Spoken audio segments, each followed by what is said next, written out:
Hey everyone, welcome back to ASI Outdoors. Today we're going to be going through how to get your PAL in Canada. For anyone who doesn't know, that's your firearms license. Whether you're looking to start hunting, get into sport shooting, or just own a firearm legally, this video will be a walk through the process step by step. Step 1, take the safety course. The very first step is the Canadian Firearms Safety Course, also called the CFSC. You have to take this course in person with a certified instructor. It usually takes a full day and covers the basics of safe handling, storage, and use of firearms. If you want to own restricted firearms like handguns, you'll also need the CRFSC, which is an additional day, and that will also cover stuff like your semi-automatics that are short-barreled rifles. Not a whole lot as of 2025 that you can actually buy with the restricted, but I think it's a good thing to have just in case you want to maybe borrow somebody else's for a day, or you want to go to the range. A lot of the times if you have a restricted, they'll let you use the range stuff without having an instructor, so that's another bonus to having a restricted. And of course, once we get rid of the draconian liberals, I can't believe they won again, but you know, once we get rid of them, things will go back to normal. People can buy whatever they want again, and it'll be good times. Also helps for grandfathering, say if they decided to do a classification change, and then you don't have that classification, saves you a step of having to go back or having your certificate not being able to be authorized, whatever. Step 2, pass the test. At the end of the course, you'll write a multiple choice test and complete a hands-on test to prove you can handle a firearm safely. You need to pass both to move forward. So I think they ask you like 100 questions or something like that. You need like 80% to pass, which for most people is pretty doable.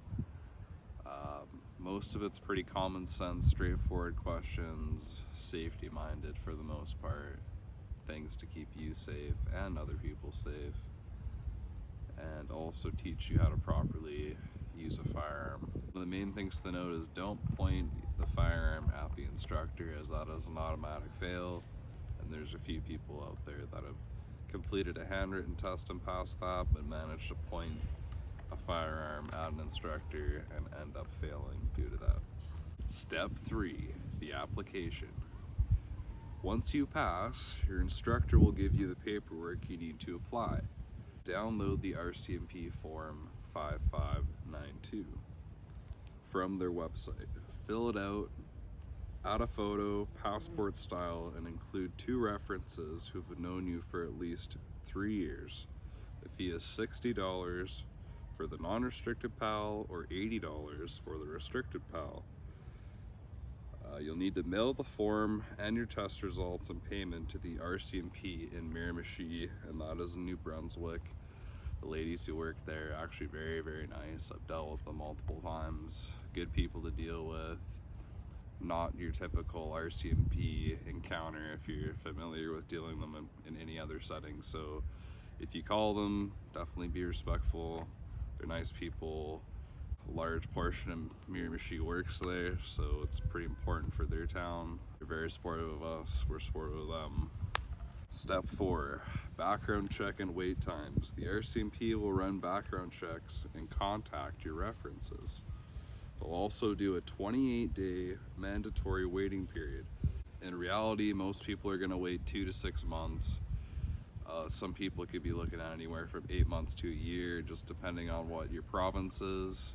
Provinces like Ontario and BC tend to be slower. Alberta, Saskatchewan, Manitoba, other provinces like that seem to be a bit faster, so it's just all dependent on where you are.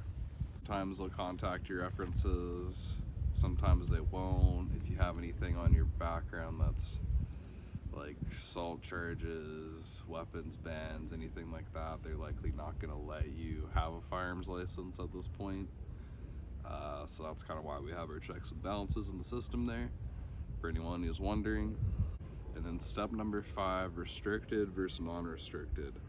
Non-restricted covers most hunting rifles and shotguns. your SKSs, your Remington 870s, Remington 700s, Savage Axis, all that good stuff. That's going to be your non-restricted, your Benellis. There's quite a few non-restricted firearms at this point. Like I said, most guns are just non-restricted. They're not really catering to the restricted market very much anymore. Anyways, at this point, I'd consider just getting both and doing both because I think it's good to have, but realistically, you probably only need the non-restricted if you're going to be getting into hunting or sport shooting in Canada in 2025. Check that every page on your form is signed. Make sure your photo meets the passport style requirements.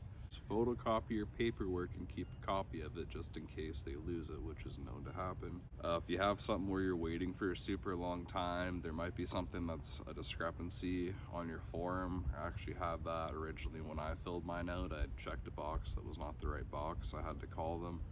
Once I got that sorted out, they immediately approved it for me. So if you're waiting a very long time or you're having issues wondering what's going on, maybe give them a call, see if you've put anything wrong on there. That'd be my 2 cents, of course, being respectful. And that's it. Once your PAL shows up in the mail, you're legally licensed to buy and own firearms in Canada. If you found this video helpful, hit that like button and subscribe to ASI Outdoors. And next, check out my video on how to get a BC hunting license. I'll also have one for Alberta as well. So one for BC will be down here somewhere, one for Alberta will be down somewhere there. Check that out. Just going to be talking about Axe Improve as the main basis of the Canadian firearm safety course. You have to pass all of these things in order to be a firearms owner in Canada. So Axe, the 4 primary rules of firearm safety: assume every firearm is loaded, control the muzzle direction at all times, which is C. T, trigger finger off the trigger and out of the guard. S, see that the firearm is safe to use. How to prove a firearm safe: point the firearm in the safest available direction. Remove all cartridges, magazine, chamber, or cylinder. I'm going to open that up. I'm going to check that there's nothing in here. There's no magazine in this one. Observe the chamber to confirm it's empty. So we're going to take a look down here. And we're going to make sure that there's no cartridge in there. Check it with our finger. Nothing in there. And then we're going to verify the feeding path, magazine, tube clip, etc. That means taking another look in here. Of course, this is a single shot, so it's pretty easy to make sure there's nothing in there. And then you're going to want to take a look down the bore, which means you look down this way. And because it's a nice sunny day, we can see the light through there, see the nice rifling. We know this gun is now safe. So Axe Improve, our official firearm safety routines, taught in the Canadian firearm safety course, and these courses are required under Section 7 of the Firearms Act, which came into place in 1995. Successful demonstration of Axe Improve during the practical exam is mandatory before a PAL position acquisition license can be issued.